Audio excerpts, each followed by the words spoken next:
களங்கிடும் மகனே வருவாயா, இயேசு அழைக்கின்றார். கண்ணீர் துடைப்பார், மார்போடு சேர்ப்பார், மாறாது அன்பு நம் இயேசு. கண்ணீர் துடைப்பார், மார்போடு சேர்ப்பார், மாறாது அன்பு நம் இயேசு. களங்கிடும் மகனே வருவாயா, இயேசு அழைக்கின்றார்.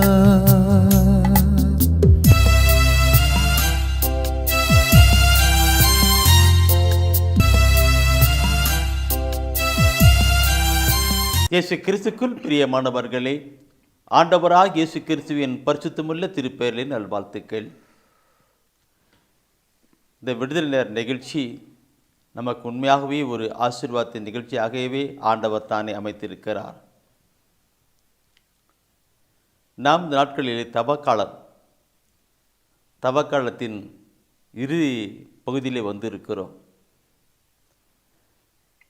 கடந்த நாட்களில் எல்லாம் கல்வாரி பாடுகளை குறித்து நாம் சிந்தித்து கொண்டு இருந்தோம். இந்த நாளிலே ஆண்டவர் நமக்கு தருகின்ற வார்த்தையை குறித்து நாம் சிந்தித்து பார்க்கிற பொழுது, சிலுவிலே இயேசு ஆண்டவர் உயிரை விடுகிற பொழுது சொன்ன 7 வார்த்தைகள் இருக்கிறது. அந்த 7 வார்த்தைகளை குறித்து இந்த நாளில் நாம் சிந்திக்க இருக்கிறோம்.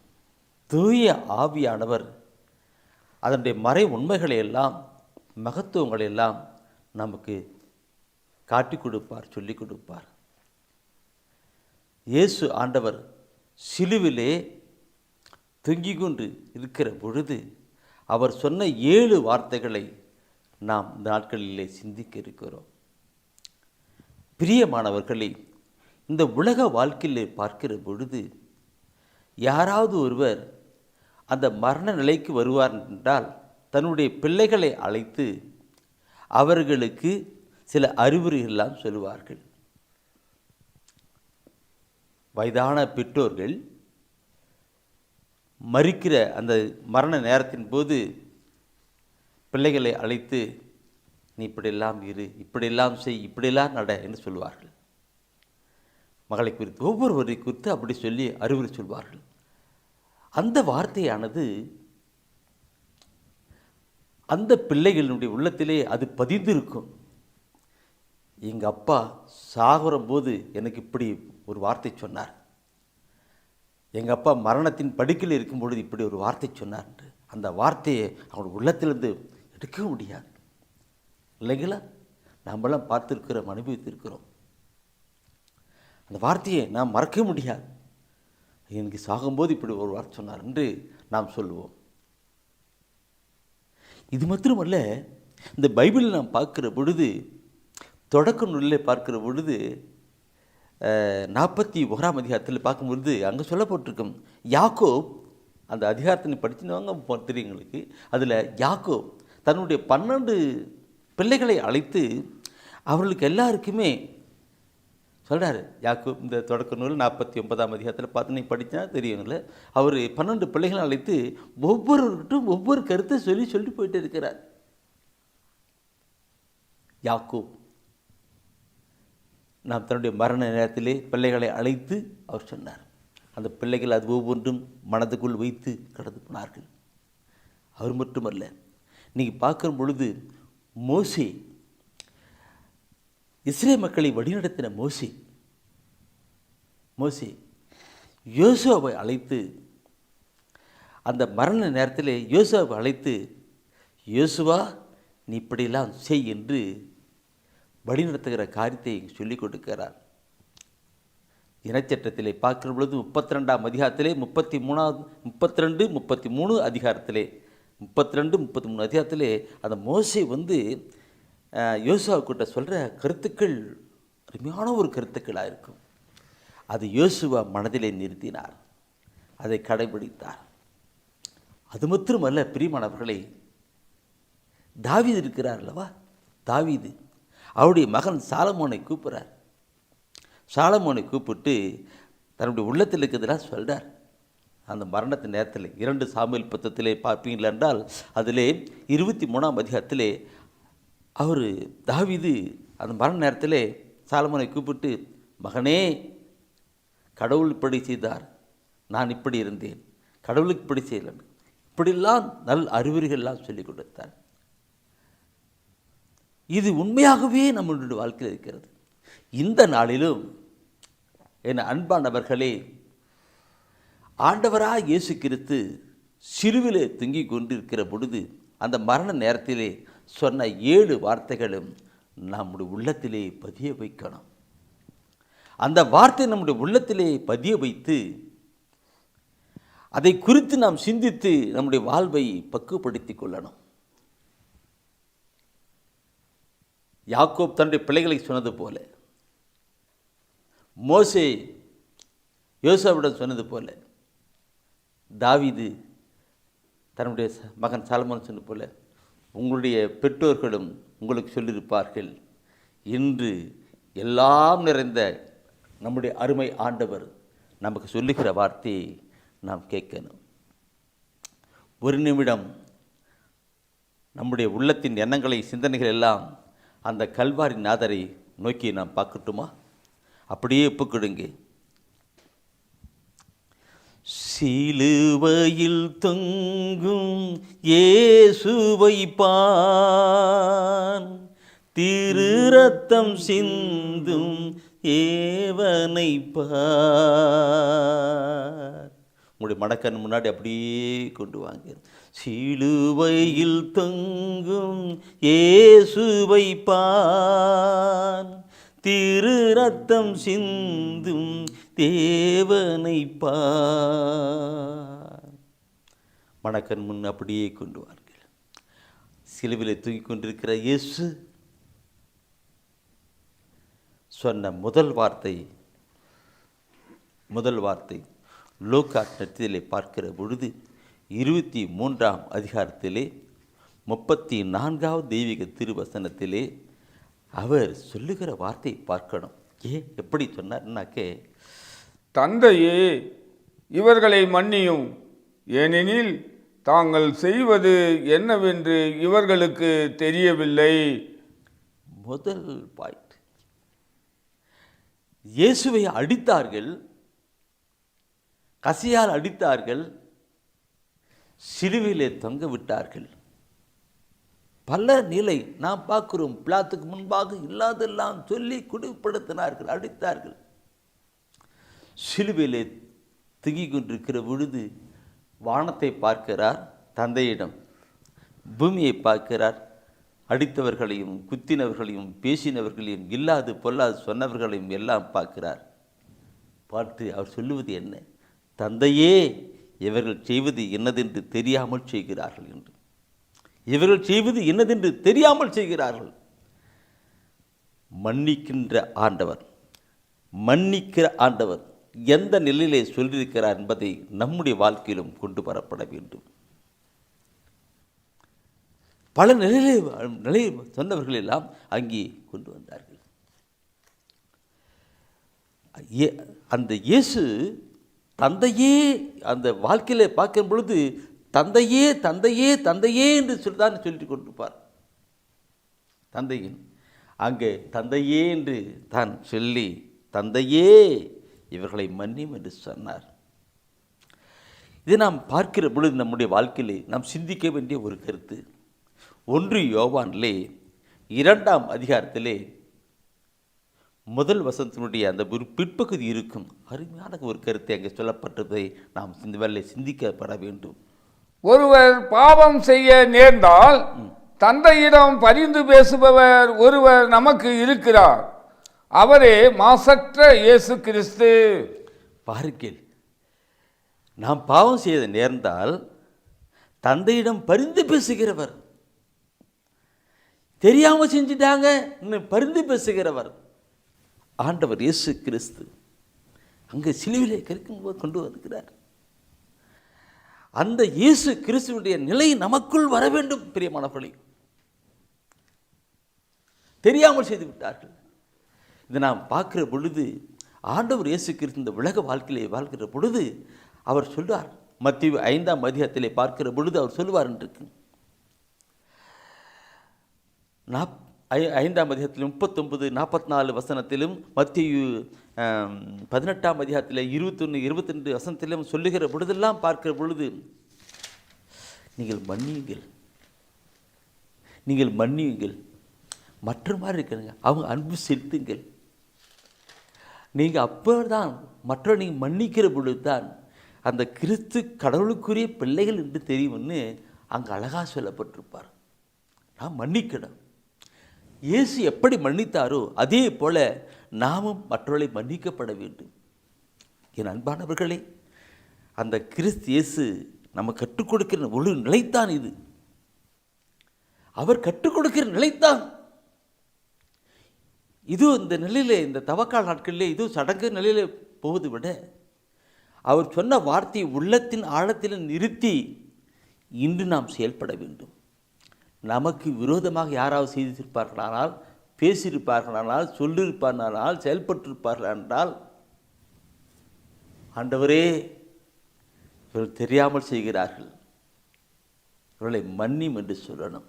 அதே வேளையிலே அவரிடம் மன்னிப்பு கேட்கணும். இதுதான் இந்த வார்த்தையில் நாம் பார்க்கிறோம்.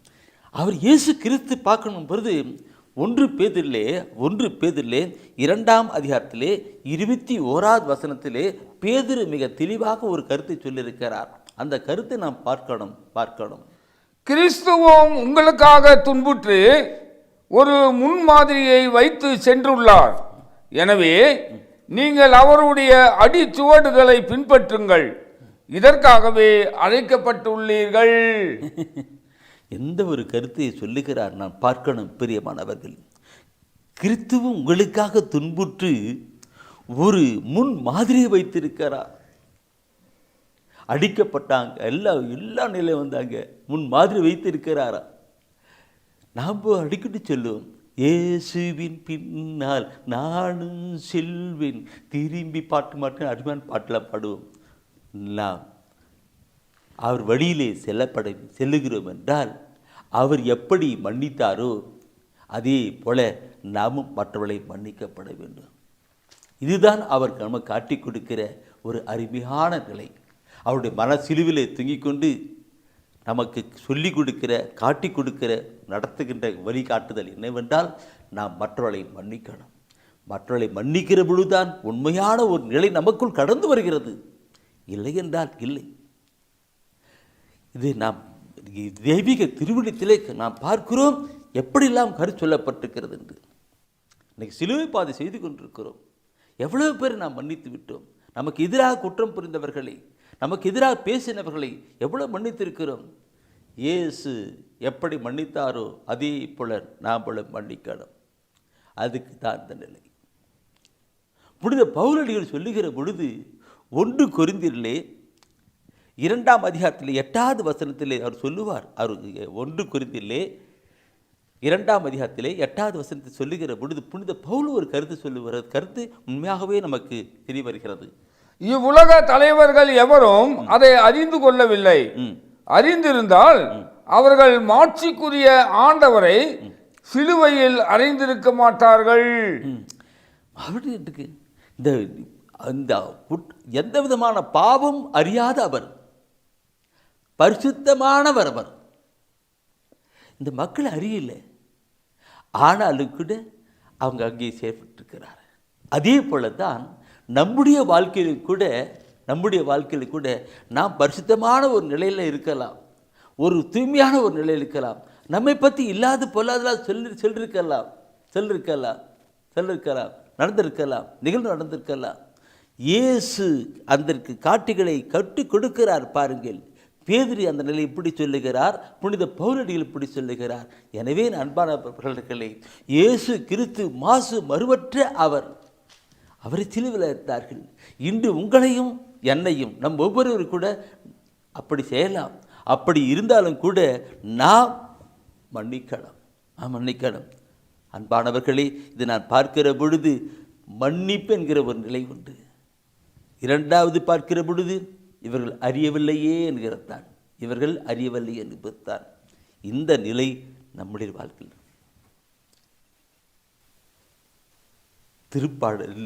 திருத்துதர் பணியிலே 3ஆம் அதிகாரத்திலே 17வது வசனத்தில் ஒரு கருத்து சொல்லியிருப்பார். 17வது வசனத்திலே ஒரு கருத்து சொல்லியிருப்பார். என்ன கருத்து நீ பார்க்கும் பொழுது அந்த கருத்துக்கள் உண்மையாகவே நம்முடைய வாழ்க்கையில் அது கொண்டு செயல்படுகிறதா இருக்கணும். நாம் அனுபவிக்கிற செயல்படலாம். திருத்துதர் பணியிலே 3ஆம் அதிகாரத்திலே 17வது வசனம். ஏன்னா இயேசு மரித்த பின்னாடி திருத்துவர்கள் பணி செய்கிற பொழுது அவர் சொல்லுகிற வார்த்தையை தான் நாம் பார்க்கிறோம் என்று. அன்பர்களே, நீங்களும் உங்கள் தலைவர்களும் அறியாமையினாலேயே இப்படி செய்து விட்டீர்கள் என எனக்கு தெரியும். இதில் நாம் பார்க்கிறோம், இயேசு ஆண்டவர் சிலுவிலே தொங்கிக் கொண்டிருக்கிற பொழுது 3 கருத்துக்களை நாம் பார்க்கிறோம். முதலாவது, நமக்கு மன்னிப்பை கொடுத்து கடந்து வருகிறது. இரண்டாவது நான் பார்க்கிற பொழுது அவர்களுக்கு அறியாமல் நிலை என்று பார்க்கிறோம். மூன்றாவது பார்க்கிறது, நாம் செயல்படுத்த வேண்டும் என்கிற கருத்துக்கள் நாம் பார்க்கிறோம். இந்த 3 கருத்துக்களையும் நம்முடைய வாழ்க்கையில் உள்ளடக்கப்பட வேண்டும். பிரியமானவர்களே, உள்ளடக்கப்பட வேண்டும். இப்படி வருகிற பொழுதுதான் அந்த இயேசுடைய மரண நிலை நம்முடைய உள்ளத்திலே பதிந்து அது வாழ்வாக்கி கடந்து போயிட்டு இருக்கும். அருமையான ஒரு பாடலும் இருக்கும். நம்ம என்ன பாடினதான் மீண்டும் வருவாரே அப்படியே பாடலாம். என்னோடு கூட இருந்து பாடுவீர்களா? சிலுவையில் தொங்கும் இயேசுவை பார், திரு ரத்தம் சிந்தும் தேவனை பார். அவர் கற்றுக் கொடுத்தது மன்னிப்பு. அறியாமல் செய்கிறார்கள், அதை கடைபிடிக்க வேண்டும் என்று நினைத்தார். அடுத்ததாக நாம் பார்க்கிற பொழுது சிலுவையில் தொங்குகிற இயேசு சொன்ன வார்த்தை மிக உன்னதமான வார்த்தை. இயேசு கிறிஸ்து கல்வர்கள் நடியிலே இருக்கிறார். கல்வர்கள் நடியிலே சிலுவையில் தொங்கிக் கொண்டிருக்கிறார்.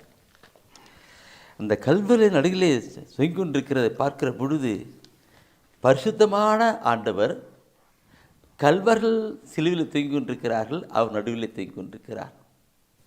நாம் அடிக்கடி நாம் பாடுகிற ஒரு பாடல் கூட இருக்கும். கல்வாரின் மலை மேலே கல்வர்களின் நடுவினிலே கனி உள்ள முகம் பார்த்தேன், அது கர்த்தரின் முகமன்று. கல்வாரி மலை மேலே கல்வர்களின் நடுவினிலே கனி உள்ள முகம் பார்த்தேன், அது கர்த்தரின் முகமன்றோ, அது கடவுளின் முகமன்றோ.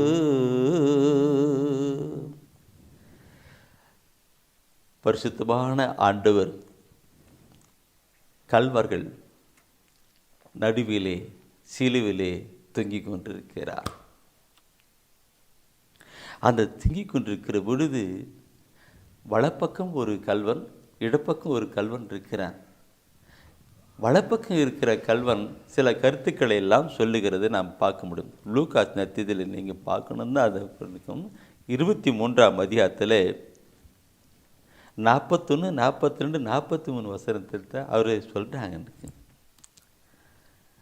அந்த கருத்துக்கள் மிக அருமையான ஒரு நிலையை கொண்டு வருகிறது.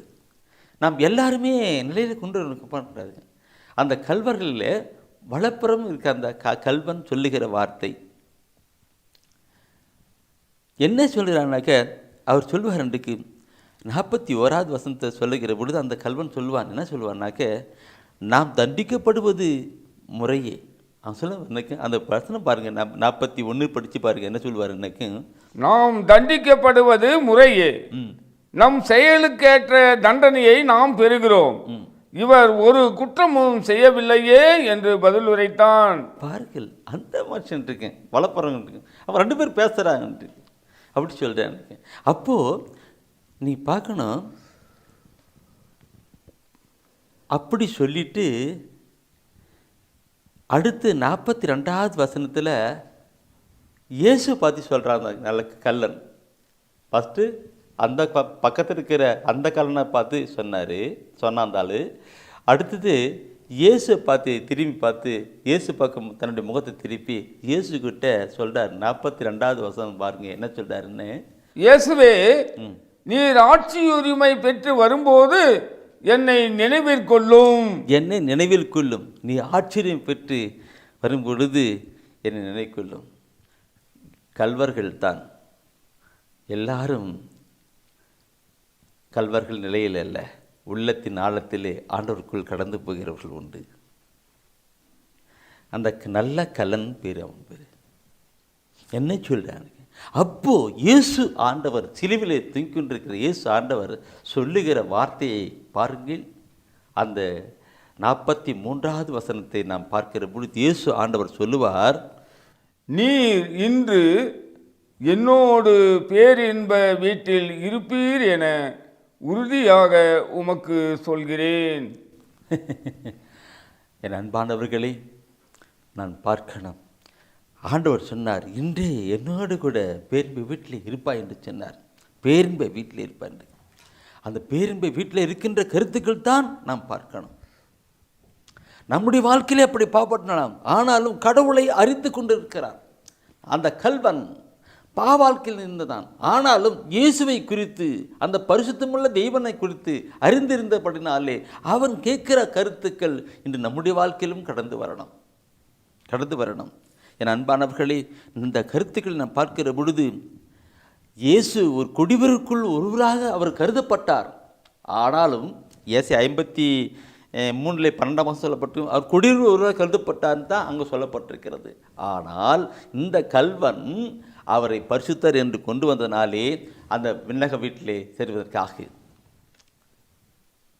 நம்முடைய வாழ்விலே அந்த இயேசுவை கொண்டு வரணும். நாம் சக்கையை பார்க்கணும். சக்கை பாவாழ்க்கையில் வாழ்ந்துக்கிட்டு இருக்கிறான். இயேசுக்கிட்ட கேக்குன்னு கொண்டு போனோம். இன்றே உன் வீட்டுக்கு மீட்பு உண்டாயிட்டு சொன்னார். இன்றே உன் வீட்டுக்கு மீட்பு உண்டாயிட்டுன்னு சொன்னார் இல்லைங்களா? இன்றே அதே மாதிரி பார்க்குற பொழுது இந்த பார்க்கணுன்றதுக்கு பைபிளில் மோசே இஸ்ரேல் மக்களை பார்க்கும் பொழுது இன்று கண்ட அந்த எகிப்தியனை காணமாட்டேன்னு சொல்லியிருக்காங்க. ஆம், நாம் நம்முடைய வாழ்க்கையிலே ஆண்டவராகிய கடவுளை குறித்து அறிந்து அவரிடம் தன்னை ஒப்பு கொடுத்து நாம் கடந்து வருகிற பொழுது அவரோடு கூட இருக்கிற நிலைத்தான் நீ பார்க்கணும். யோவான் 5ஆம் அதிகாரத்திலே 24வது வசனம் ஒரு கருத்து சொல்லியிருக்கும். என் வார்த்தையை கேட்டு என்னை அனுப்பியவரை நம்புவோர் நிலைவாழ்வை கொண்டுள்ளனர். அவர்கள் தண்டனை தீர்ப்புக்கு உள்ளாக மாட்டார்கள். ஏற்கனவே சாவை கடந்து வாழ்வுக்கு வந்து விட்டார்கள் என உறுதியாக உங்களுக்கு சொல்லுகிறேன். யோவான் நற்செய்தியிலே அழகான ஒரு கருத்தை சொல்லிக் கொடுக்கிறார்.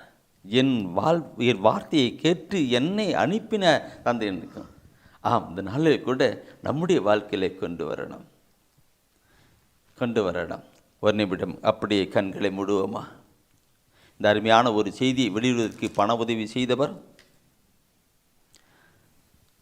தஸ் நேவிஸ் லலிதா, கன்னியாகுமரியை சேர்ந்தவர்கள். தஸ் நேவிஸ் லலிதா, கடவுள் அவர்கள் குடும்பத்திற்கு செய்த நன்மைக்காக செய்திருக்கிறார்கள். இன்னும் அவருடைய வாழ்க்கையிலே குடும்பத்திலே ஆண்டவர் அனைவரும் காரியங்களை செய்வார். கண்களை மூடி ஒப்புக் கொடுக்கலாமா?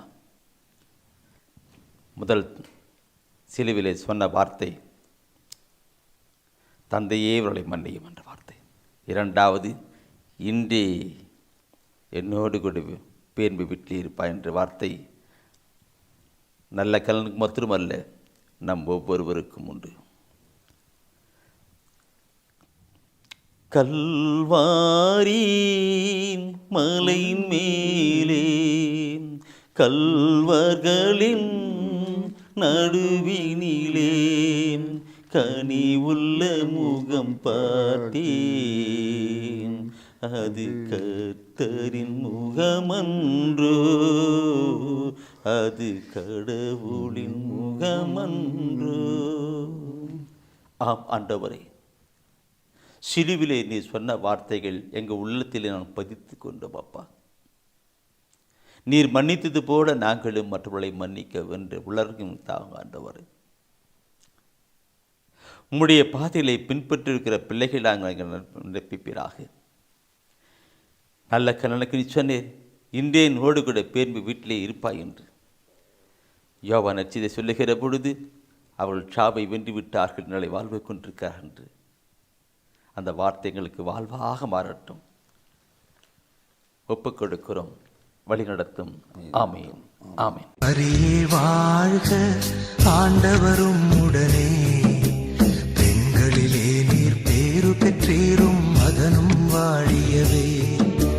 பரிசுத்த மரியாயே எங்கள் பரமனின் தாயாரே, பாவிகள் எங்களுக்காய் பரமனை மன்றாடும். இப்போதும் நீர் மன்றாடும், எப்போதும் நீர் மன்றாடும். தீமைகள் நெருங்கை